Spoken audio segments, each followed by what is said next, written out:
couple of weeks ago, we looked at the idea of the gospel and what it is that the gospel means. When you read about it in the New Testament, especially as Mark and Matthew, and they talk about the gospel of the kingdom of heaven.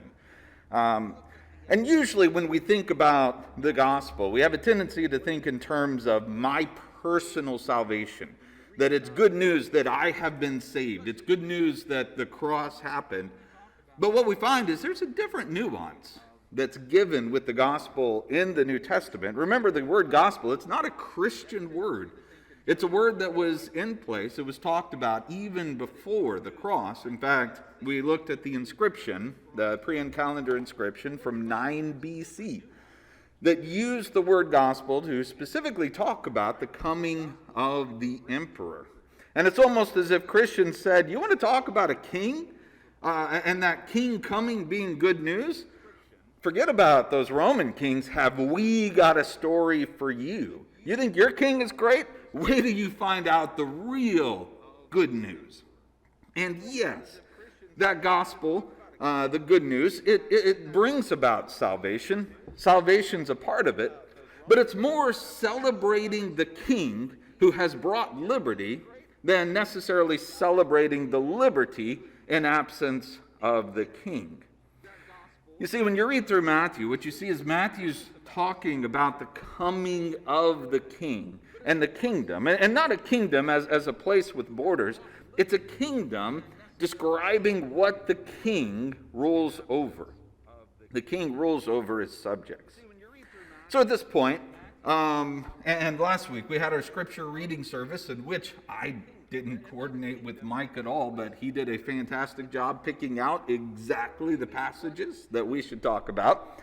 Because we're going to be going to Matthew chapter 13 this morning, which was read in our hearing this last Sunday. And then after that, we're going to spend some time in the Sermon on the Mount, which was also read in our hearing this past Sunday. It worked out very well. And normally right now, if I was going through what I would have generally planned, we would start at the beginning of Matthew chapter 13, and we would talk about the parable of the sower. And as I was looking into that, I realized I kind of already preached a version of that sermon earlier this year. And though I've said it before, I'm not one who is going to shy away from repeating a sermon. I have no qualms with doing that if I think it's necessary. I actually looked at it, and it wasn't necessary to get the point, I think, for the rest of chapter 13 that we're going to be looking at. Let me just remind you, though, the basic premise of the parable teaches, at least what we pulled out from it and talked about, is that most people are not going to understand the kingdom. Most people are not going to produce a harvest when they hear about the kingdom and the seed of the gospel enters into their hearts.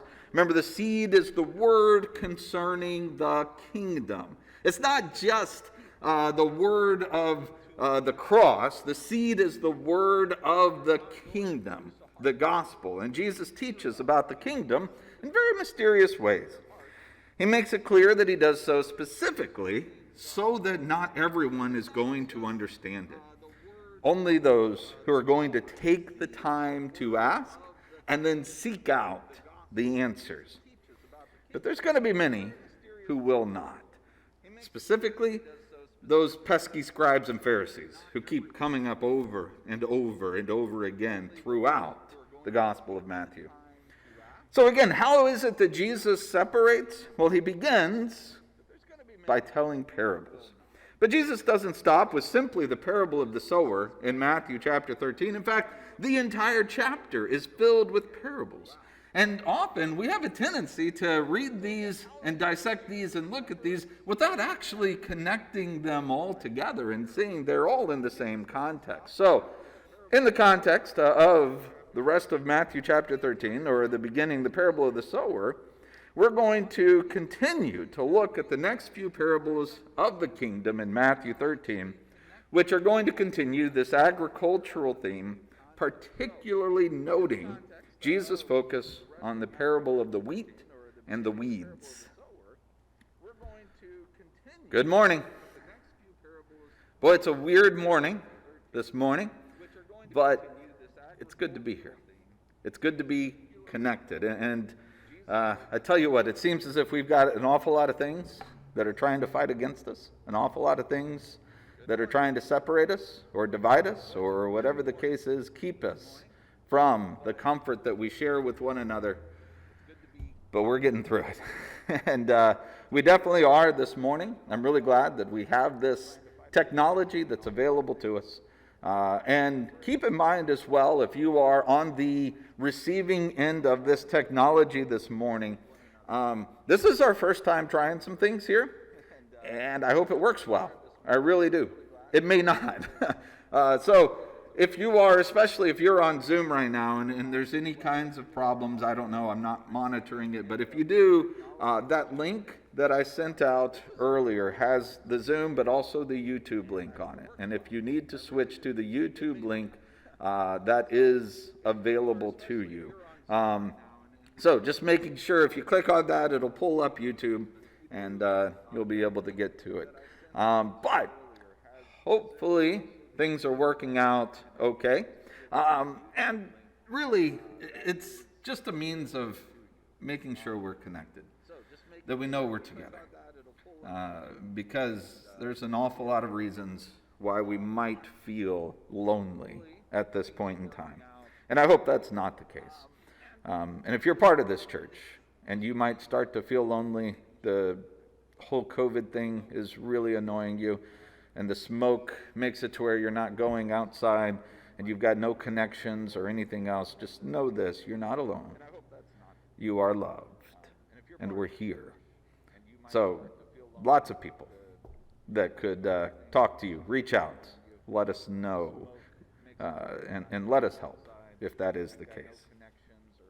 So as we go into the parable of the wheat and the weeds in Matthew chapter 13, starting verse 24, it says that Jesus put another parable before them, saying, "The kingdom of heaven may be compared to a man who sowed good seed in his field. But while his men were sleeping, his enemy came and sowed weeds among the wheat, and then went away. So when the plants came up and bore grain, then the weeds appeared also. And the servants of the master of the house came and said to him, 'Master, did you not sow good seed in your field? How then does it have weeds?' He said to them, 'An enemy's done this.' So the servants said, 'Do you want us to go out and gather them?' But he said, 'No, lest in gathering the weeds you root up the wheat along with them. Let both grow together until the harvest, and at the harvest time I will tell the reapers, gather the weeds first and bind them in bundles to be burned, but gather the wheat into my barn.'" So here's your story. A sower goes out, he scatters his seed. It's good seed. They all know it's good seed. But an enemy comes and scatters bad seed. He scatters some weed seed and throws it out there. And so when the plants start to come up, it becomes evident fairly quickly what's happened. There's a lot of weeds growing in amongst the good stuff.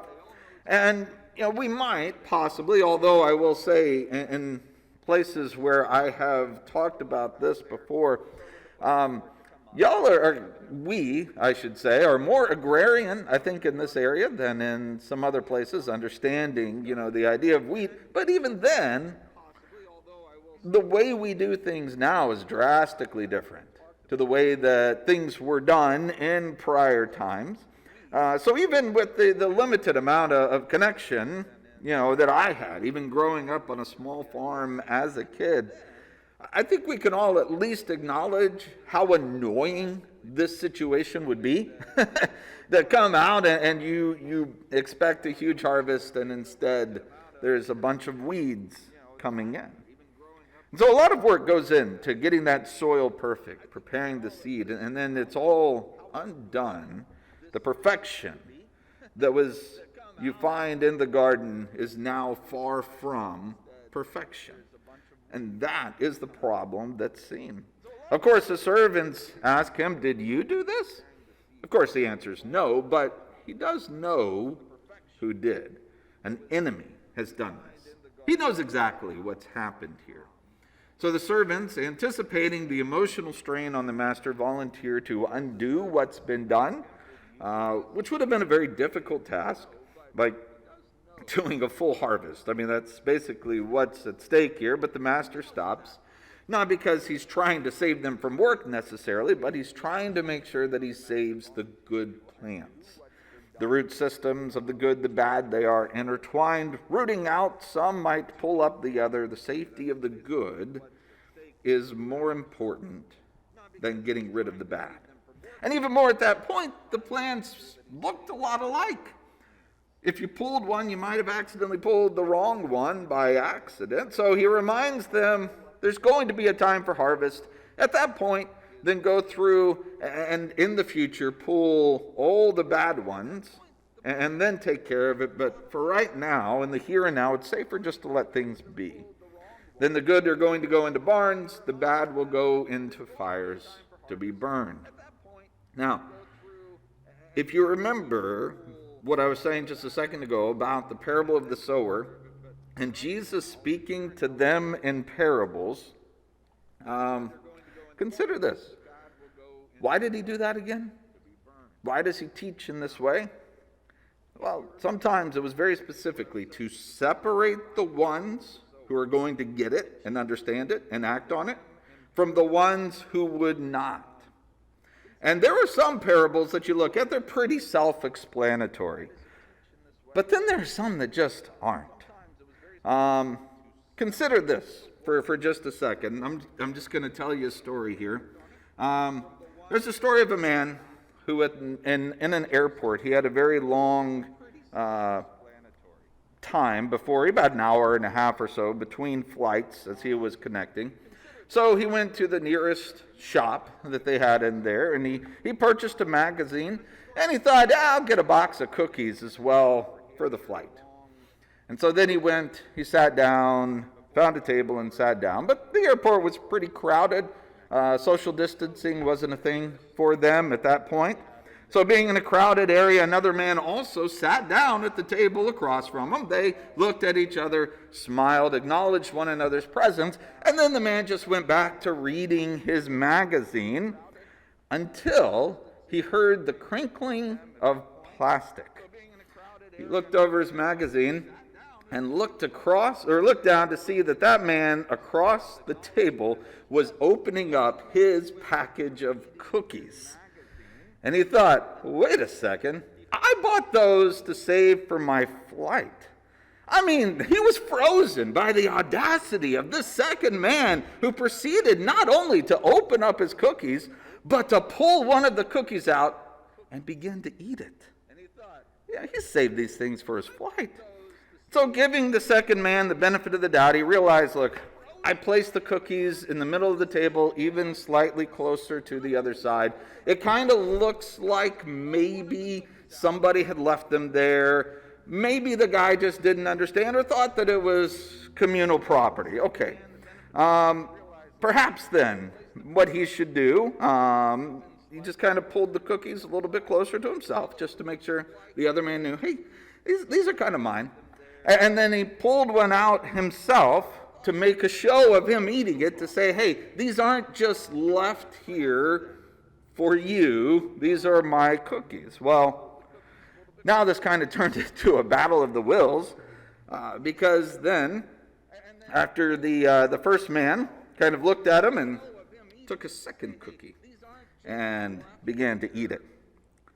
And after he did that, the first man took a second cookie and began to eat it. And for each cookie the second man took, he had a smile on his face. He's just like, yeah, I know exactly what I'm doing now. And just smiling at that first man, taking cookie after cookie, and they both eat cookies until they get down to where there's just one cookie left.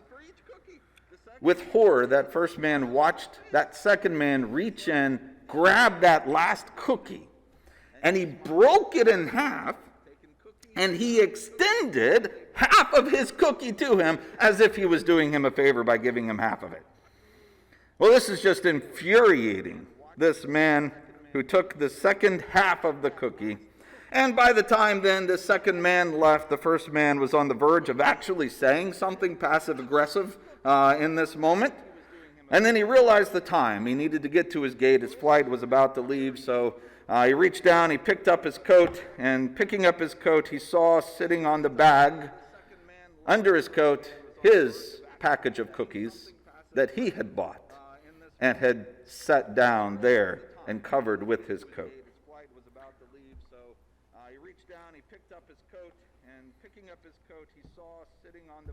That's it. That's all you get.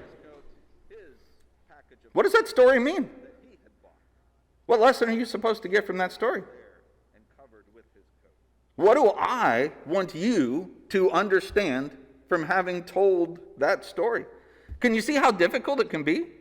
If all you get is a story with no explanation, with no commentary, with no, hey, here's the moral of the story that I want you to get, it can become kind of difficult. You know, if I asked you to explain the parable, to explain the message from the story that I just told, I'd probably get a bunch of different messages. I'd probably get a bunch of different people saying different things. Well, it's the exact same way if we go back to this parable and all the parables that Jesus is stating. If I asked you to explain this parable right here, the parable of the wheat and the weeds, could you explain it? Sure, you probably could, but only because Jesus explains it to us in verses 36 through 43.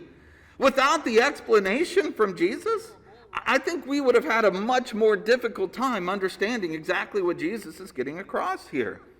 I mean, consider the story. A man sows good seed. Bad seed's also thrown. They're both allowed to grow together. They're going to be separated at the harvest. If I remove my knowing of what this story means based on what Jesus says, I think the best that I come up with is bad things happen. And sometimes you can only correct them later. I think that's the best I would come up with. Sometimes bad things happen and you just have to be patient and wait for them to be corrected later. So what does the parable mean? Well, that's not the point of the parable, right? We do know what it means, but we've got a few verses to get through before we get to it. So, just like Matthew has us do, and remember, we have a tendency to say, okay, we talked about that, now let's go to the ending. Well, let's let Matthew direct how we read this because he saves it for a little bit. Let's talk about these other parables as well. Now, when it comes to interpreting parables, it's important to understand there are different characters that are going to show up in parables. Usually there are three main characters, though they're not always there, and sometimes there's going to be more. But generally there are three main characters to understand while interpreting parables. First, you have God or Jesus is represented by one of the characters in the story. Then there's going to be some kind of generally opposition that is represented in the story. And then usually on the other side, you have opposition on one side, and then you have the good disciples or the good servants who are going to be there. And sometimes you have other characters as well. This isn't formulaic. This is a saying, when you read parables, kind of look for these characters, and that might help out. When you look at these, let's continue. Verses 31, 32. It says that he put another parable before them, saying, the kingdom of heaven is like a grain of mustard seed that a man took and sowed in his field. It's the smallest of all seeds, but when it is grown, it is larger than all the garden plants and becomes a tree so that the birds of the air come and make nests in its branches. The kingdom of heaven is like a mustard seed. It's very small, but it grows into, Jesus calls it a tree. It's more like a very large bush, though the mustard trees were larger than what you might think of them now. They were larger then. Probably it would have grown to about 10 foot tall or so. I mean, a decent-sized bush. But it's not saying it's going to grow into one of the mighty trees that we're going to see out and about, in the forests that are around here. So you have the characters. The sower obviously is God. This time, the seed is the kingdom of heaven, which is sown in the field, which is the world. And that really seems to be the only characters that you find within this parable. And the point, we understand, the kingdom of heaven is going to start small, very small. And you think about it, is it any wonder in Jesus' day that so many people were rejecting the kingdom? You know, that's kind of the problem that he's addressing, right? When you get to Matthew chapter 13, by this point in time, you've had the king, and the kingdom has been announced, the kingdom has been proclaimed, those who are being killed are being killed. You have all of these things that are taking place, and then you get to Matthew chapter 13, and what you're coming after a lot of rejection by the scribes and the Pharisees, the leaders, the ones who should have been behind this. They're rejecting, and it almost begs the question, how in the world can anyone reject the king? Matthew chapter 13 comes along to say, this is how. This is why the kingdom gets rejected. So it makes sense when he explains this, and he says, you know, the kingdom is going to start teeny tiny. Just expect it. That's the way it's going to be. Most people are going to reject it. Just a handful of people, relatively speaking, are going to accept it. So would you expect it then to be accepted by everyone? Is it any wonder that Jesus has so many issues from the leadership in the previous few chapters?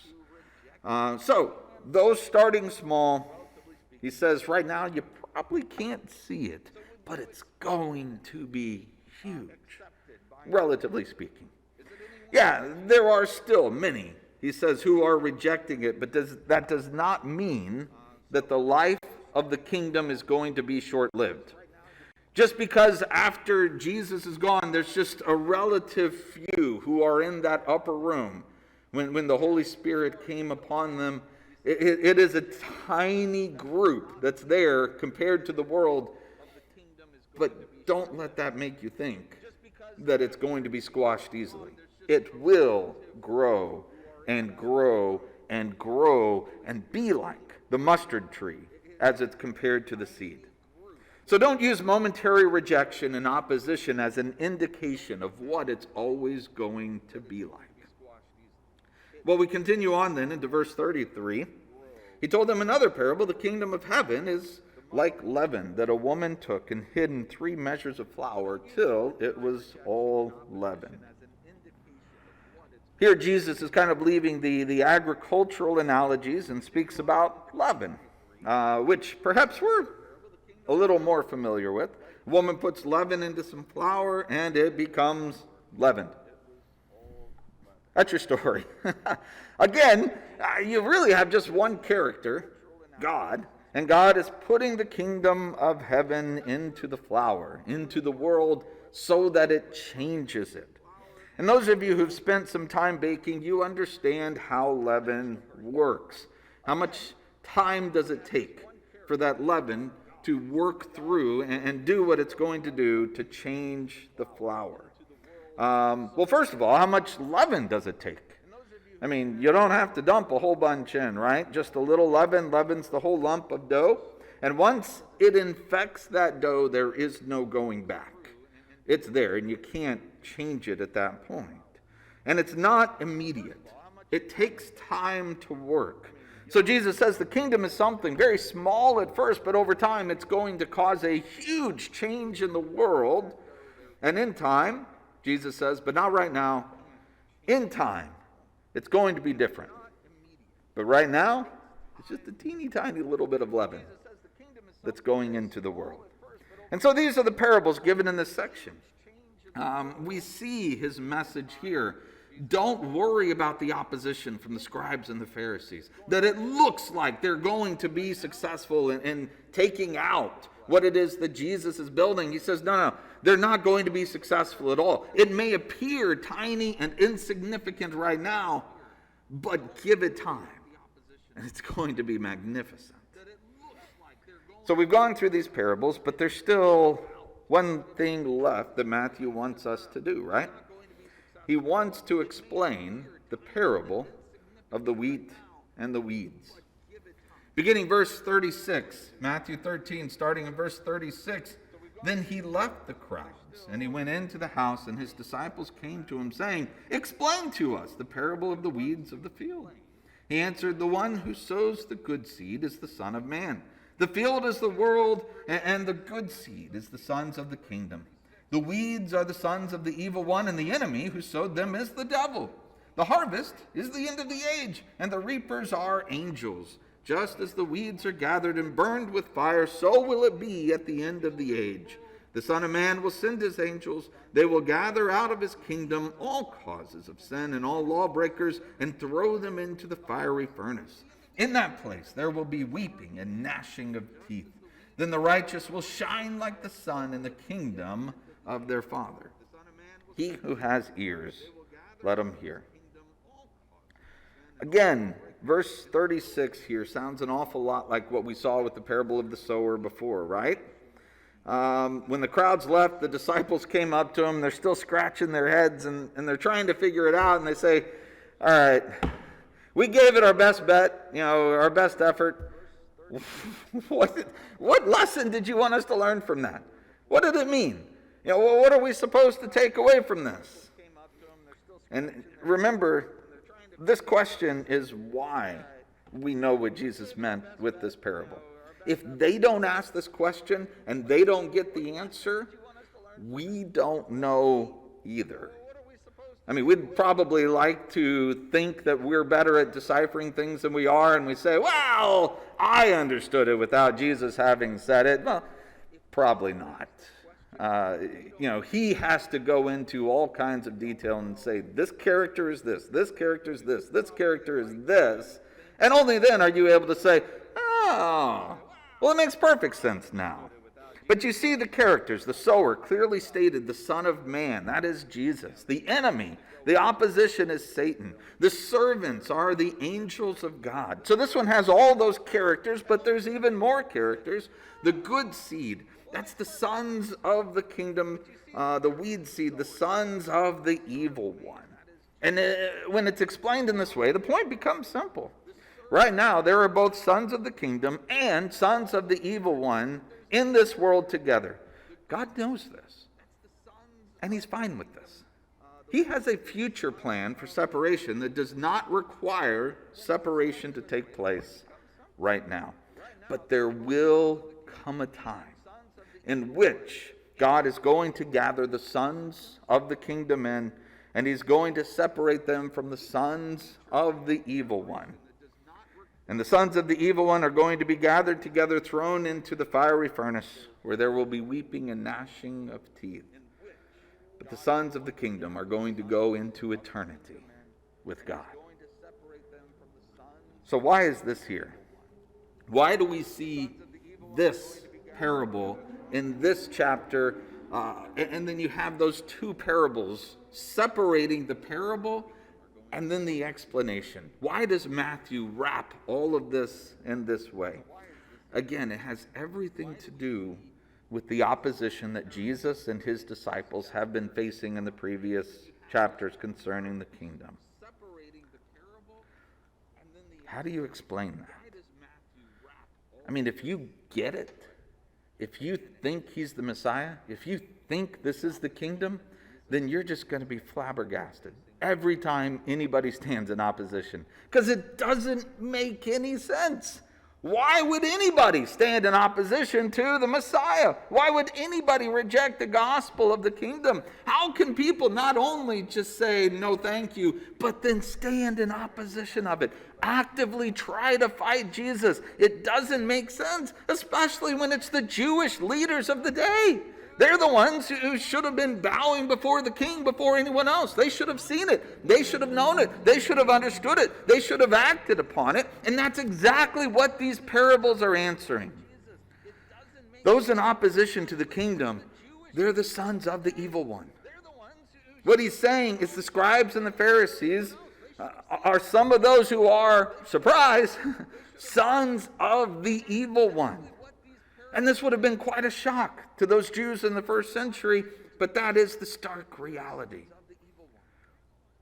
It's exactly what these parables are meant to indicate, to demonstrate.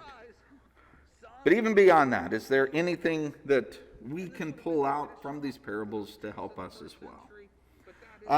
Let me suggest to you just some other lessons that we might take from this. First of all, when you look at the parable of the mustard seed in particular, the size of something in the world does not demonstrate how God views it. It's an important lesson to get across, especially for preachers and leaders, church leaders, and people who are constantly evaluating and reevaluating just how effective they are. Are they doing the right thing? Are they demonstrating what they're supposed to demonstrate? If the kingdom is compared to a mustard seed, that means that what is true and right in the world at one point was incredibly small. And what we do not know right now is just how big the tree is going to end up being. Yet the kingdom grows. But until the very end, we don't know how much more there is to go. And it's that important truth we find that numbers and size is not an indication of God's blessing or God's rejection of something. And I mean, like I said before, it's just a huge temptation as a preacher to go back and look at numbers throughout the years and look at perhaps the decline of a church that once was great and strong and mighty in the community, and you look at where it is now, and to sit back and say, what fault do I have in this? What position or what have I done that's caused this to happen? Is this an indication that we're just not blessed by God anymore? It's messages like these that help to remind me, and really anyone that's involved in leadership of a church, the standard by which we judge God's favor or God's rejection, it should not be based on numbers. It shouldn't be based on how many people are flocking to it. It should be based on how we live according to the Word of God. That, I firmly believe, is what's upheld here, and in my own experience, upheld in groups that I've been a part of, even groups that have shrunk, groups that have gone from larger numbers down to very relatively few. But that's one of the messages that we see. Size is not the proper measurement of God's pleasure. Very closely associated with this is the message from the parable of the leaven. Just a little bit of leaven is able to leaven a whole lot.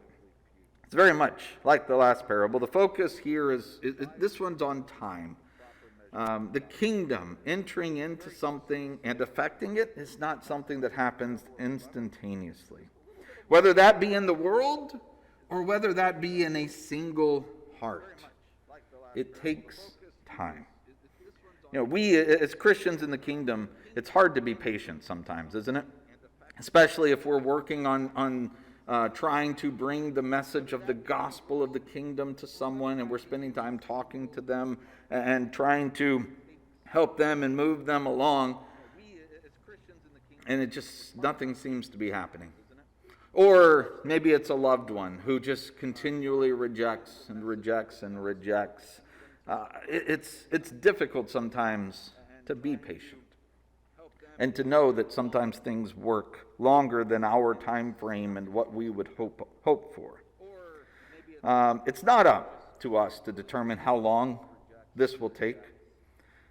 We need to make sure that we allow things to work in their own time frame, having faith that just a little bit in time can produce a lot. When you look at the parable of the wheat and the weeds, let me suggest to you that both sons of the kingdom, sons of the evil one, are alive and well right now. See, the sons of the kingdom, the sons of the evil one, they actually look a lot alike. That's kind of where we are, but eventually they'll be known by their fruits, by what they produce, by their maturity. So do not be surprised if you find those who stand in opposition to God right now. A lot of people, this is a real problem for them. They suggest, and this is called the classic problem of evil to some degree, and for a lot of people it's an open and shut case for them. They're not really trying to prove the existence or disprove the existence of God. They're just saying, hey, here's a philosophical statement that makes what we believe true. But you suggest, if God were truly compassionate, he would just simply take all evil out of the world right here and right now, right? I mean, if he were all compassionate and all powerful, he has the power to do it, right? Just take all the evil ones out. Make life perfect for the good ones. And to them, they're like, that's easy. If God were truly all loving and all powerful, that would have already been done. But this parable explains, God knows. God knows there are evil ones here. And yes, God has the power to actively remove the evil ones at any moment that he would want to do that. He fully well knows that they are here, but rest assured, there is a time in which the evil ones will be removed and will be separated from those who are the sons of the kingdom. So why does God do it in this way? Well, it's because God is not a vengeful monster.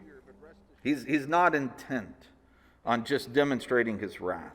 Like we talked about before, it's not as if he even created hell for us and his creation to be there. He created it for those angels who rebelled against him. And he doesn't want anyone to perish. And he doesn't want anyone to end up there. And so everything is about God's forgiveness. It's all about God's desire to bring people to repentance. And yes, there are those who are right now weeds, but guess what? By the end, they're going to turn into wheat. They're going to go through some kind of a transformation. I mean, consider, isn't that exactly where Paul started? As one of those scribes and Pharisees, one of those people who are against and opposing Jesus and his kingdom. And what happened? He was transformed from a weed into a wheat. And you know who else was once a weed and has now become a son of the kingdom? Well, take a look in the mirror sometime. Take a look at yourself. Because that's exactly what you were. That's exactly what I was before we came to God. And so if you find yourself wondering about all the evil in the world and all the people rejecting God and all the people who are in opposition to him, and you begin to say, God, why don't you just come down and get rid of all of them? Well, remember yourself. Had he done that just X number of years ago, you would have been a part of that as well. The fact that God doesn't demonstrates his compassion and his patience, because he desires for all to come to repentance. The sower knows exactly what's happened. He knows exactly what Satan has done. And it's actually for your benefit, for our benefit, that he's delaying. But this also assures us there will be a day to come in which judgment will be extended. And it's going to be good for the sons of the kingdom, but damnation for those who are not. And if I could just take a moment here, just kind of it's kind of a tangential discussion. It really is a part of this, but there's a lot of suffering right now in our community. There's suffering even in our church. With what we call natural disasters, things that wreak havoc, that wreak pain, that wreak suffering. And sometimes these things are called acts of God. And I think when we hear that phrase, an act of God, we understand it's a phrase that we use to describe something that we don't have any other explanation for. That's all that it's used for. It's not actually describing our God who is using these things to take vengeance upon anybody. God does not direct actions in specific ways to target natural disasters on people in the lives in which we live. It's important to know that this world is different now from what God created. The whole world itself, all of creation, it's different. You see this in Romans chapter 8, starting verse 19. where he says the creation waits with eager longing for the revealing of the sons of God. For the creation was subjected to futility, not willingly, but because of him who subjected it, in hope that the creation itself will be set free from its bondage to corruption, and to obtain the freedom of the glory of the children of God. For we know that the whole creation's been groaning together in the pains of childbirth until now. And not only creation, but we ourselves, who have the first fruits of the Spirit, we groan inwardly as we eagerly await for the adoption as sons, the redemption of our bodies. For in this hope we were saved. Now hope that's seen is not hope. For who hopes for what he sees? But if we hope for what we do not see, we wait for it with patience. Folks, the things that we call natural disasters, sometimes acts of God, when these things happen, these times of suffering, these are part of the not the way it's supposed to be discussion from Genesis chapter 3. Even these are the results of sin coming into this world. When God cursed the ground and said, thorns and thistles it will produce for you, everything that is not a part of the natural order of Genesis chapters 1 and 2 that's put into place, that fits with it. Everything is a mess from that point on. And we can take some comfort right now, some solace, in knowing that part of everything being put to right once again is going to involve these very things. This cause of suffering is not supposed to be a part of our lives. It's just not.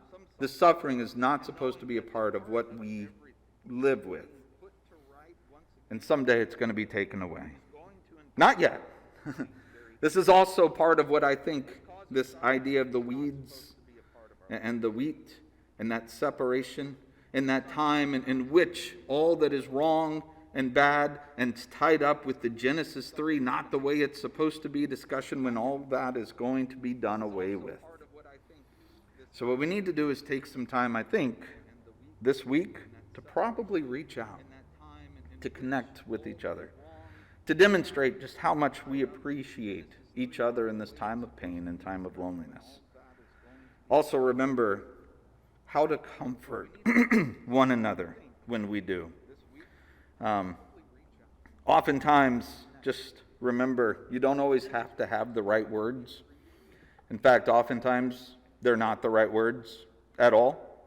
And I would ask that you take some time with the bulletin article and read that sometime this afternoon, looking at Job's friends and a lot of the mistakes that they made as they tried to be comforters. But just know this, if you are affected by these fires, by the smoke, by the COVID, by everything around us, and we all are, some more than others, just know this, you are not alone. We may be silently with you, but we are with you. We're there, and we love you. There is hope of a time when even the earth itself is going to be released from the curse that causes things like this to happen, to be the cause of pain and suffering. And we're not left with despair. Instead, we're left with hope. And that's what we cling to. You know, there are still some more parables in Matthew chapter 13, which we're going to look at next week. But hopefully these have had the same effect on you as they had on those disciples nearly 2,000 years ago. And these can provide lessons for you and provide comfort as you continue to serve God in your lives. Would you bow with me? Our great God and sovereign Lord, may you be greatly hallowed in all the earth. We thank you for these parables, which tell us about the greatness of your kingdom and help us to understand our place in that kingdom. We thank you for your love and care and hope, which comes through the giving of your Son on our behalf. We thank you for Jesus, and in his name we pray. Amen.